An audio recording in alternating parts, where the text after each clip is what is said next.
Who among us would have thought that a little girl gluing her dad's ass to a restaurant bathroom toilet would be the catalyst for one of the best musical scenes in contemporary television history? If you've seen Bob's Burgers, you know exactly what I'm talking about. Everything's gonna be okay. Bad stuff happens in the bathroom. To briefly explain the background of the song, Bob has nervous poops right before he has a big magazine interview highlighting the restaurant, but accidentally gets superglued to a toilet seat by Louise, who intended for her brother Gene to be at the slime end of things. It's a big situation. I'm not gonna get into it. Maybe I just did. I don't know. You just got gooped. Basically, what I'm arguing here is that bad stuff happens in the bathroom reveals how surprisingly beautiful and human Bob's Burgers can be. So let's talk about it. But before we get into things, we need to discuss why Bob's Burgers resonates with audiences. Through all the noise, Bob's Burgers is one of the most chaotic yet calming shows ever made. Almost all the characters like each other, the conflict's low risk, and the humor is easy. Yeah. It's the perfect turn off your brain kind of show. But oh dear God, can they be annoying. Notice me!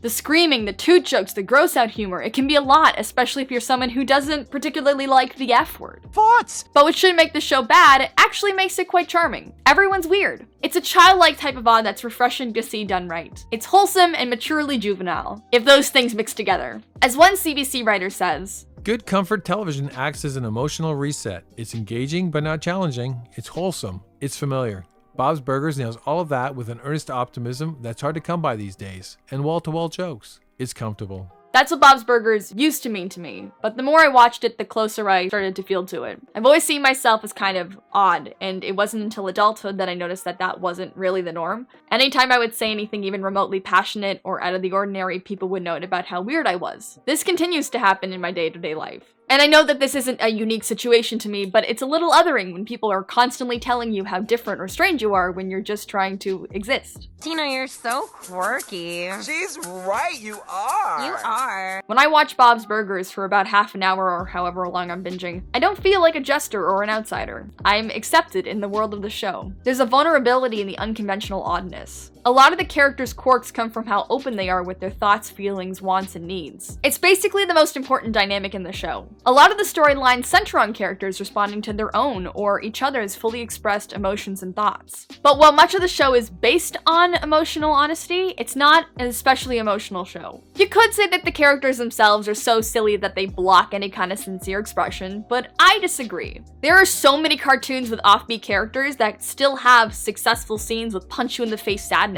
Futurama and Steven Universe, for example, have crazy characters deal with realistic portrayals of loneliness, loss, hopelessness, existential dread. Think of the ending of Jurassic Park, or the fact that Steven spends an entire season dealing with legitimate PTSD. I think the key to Bob's Burgers' lack of emotional impact is their lower stakes storylines, or at least how the characters respond to conflict makes issues feel less urgent than they would have in other shows. This lack of reverence for potentially serious themes and problems is a pattern in Bob's Burgers, except in many of their songs. In these moments, characters unpromptedly sing about feelings surrounding what's going on in the episodes. Sure, they're catchy and usually more meaningful than the rest of the episode, but they always felt redundant, because as I said, all of the characters are pretty emotionally open already. And if you've watched any of my previous videos, you know I have a thing for things being included for a reason and not just because. If you're gonna have a song, make it work for its spot. But then I got to thinking about how the tone of a lot of the music feels substantially different from the carefree feel of the rest of the show.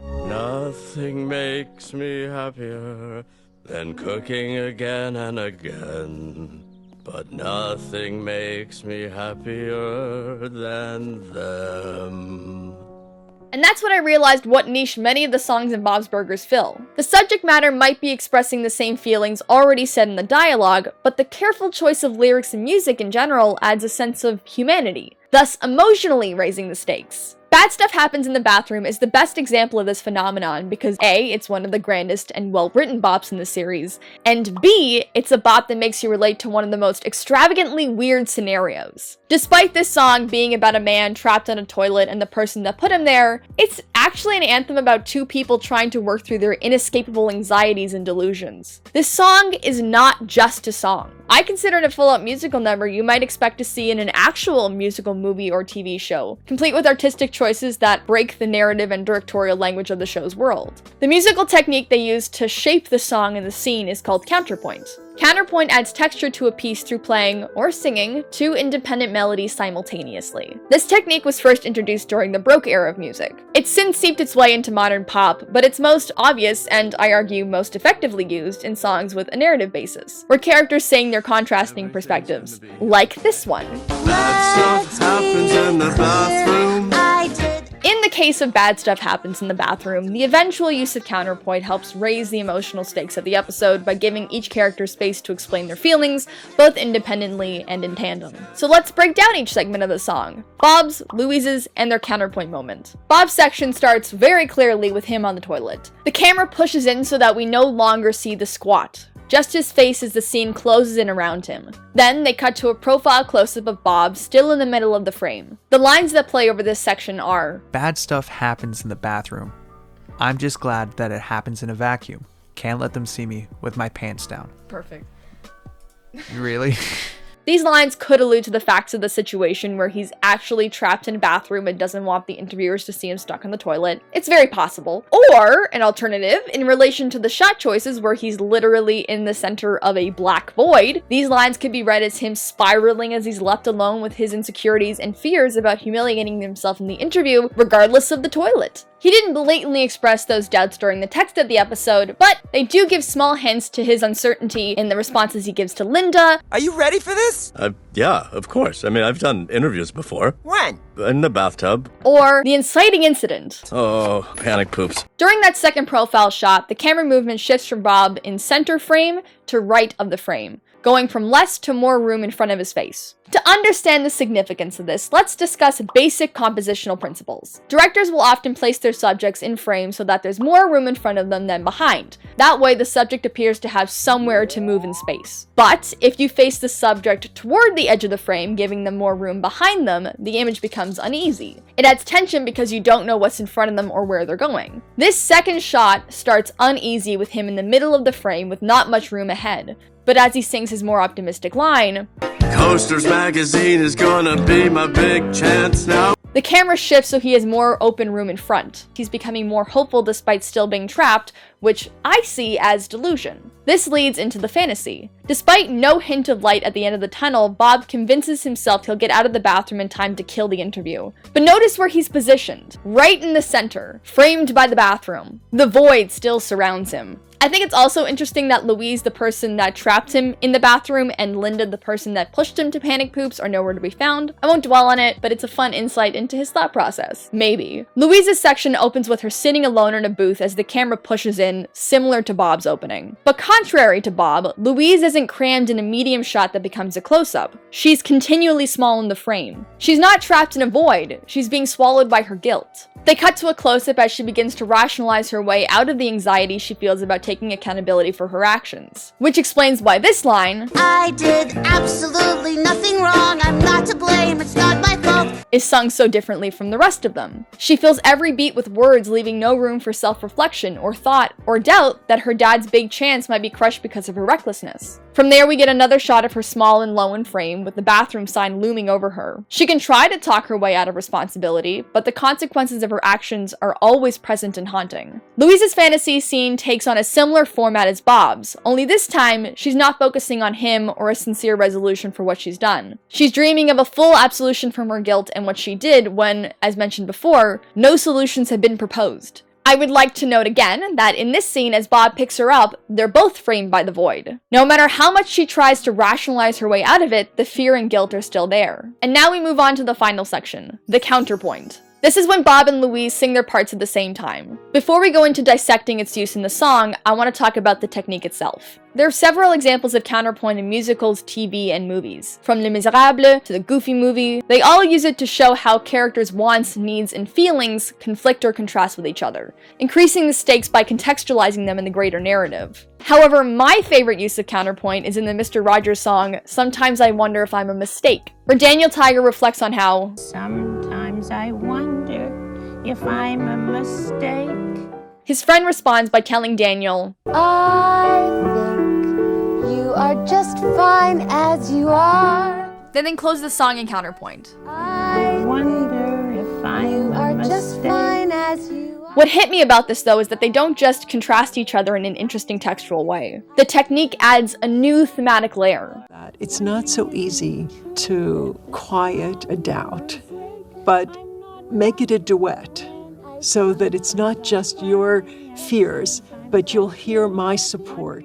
I described this Mr. Rogers song because I think, in a similar vein, the use of counterpoint and bad stuff happens in the bathroom also adds a new level of theme. In Bob and Louise's individual segments, they use distinct camera moves and cinematic elements to showcase each person's state of mind. But once they sing together, the visual language for Bob and Louise start to mimic each other. They begin the shot on different planes on opposite ends of the screen, but slowly slide toward each other in frame. Eventually, we see them in mirrored camera angles and poses for the first time. While they're going through different things internally and singing different lines, they're in the same position, both figuratively and literally. Can't let them see me with my pants down.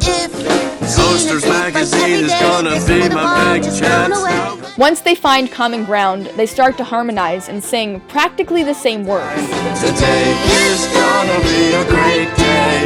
Out to Coasters magazine and blow everyone away.